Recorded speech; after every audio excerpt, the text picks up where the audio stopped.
এটা তো আপনি শুনেছেন, রেলওয়ে স্টেশনে গেলেই এই ঘোষণাটা কানে আসে বারবার। কিন্তু আপনি কি জানেন এই গলাটা কার? এই গলাটা আসলে রেলওয়ের এক মহিলা কর্মী সরলা চৌধুরী। বছর বছর ধরে ভারতীয় রেলে ঘোষণা করার কাজ করেছেন তিনি। অন্যান্য সকল চাকরি প্রার্থীর মতো রেলের লোক নিচ্ছে শুনে পরীক্ষা দিতে হাজির হয়েছিলেন সরলা চৌধুরী। তখন 1982 সাল। মূলত স্টেশনে ট্রেনে ঘোষণা করার কাজ ছিল। পরীক্ষা চলাকালীনই হাজার হাজার চাকরি প্রার্থীর মধ্যে সরলার গলায় পছন্দ হয়ে যায় পরীক্ষকের, আর তারপর চলে আসে হাতে চাকরি।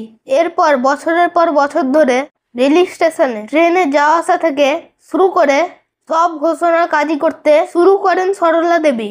কর্মজীবনে প্রথমার্ধে মহারাষ্ট্রের পার্লি ভাজিনা রেল স্টেশনে কাজ করতেন তিনি। কিন্তু তার গলার আওয়াজ এতটাই পছন্দ হয়ে যায় রেলের যে 1986 সালে সরলার কণ্ঠকে কম্পিউটার প্রযুক্তির মাধ্যমে রেকর্ড করে দেশের সমস্ত স্টেশনে ছড়িয়ে দেওয়া হয়। তারপর থেকে এই প্রযুক্তির ব্যবহার নাকি যুগ যুগ ধরে মানুষের কানে বয়ে চলেছে তার মন।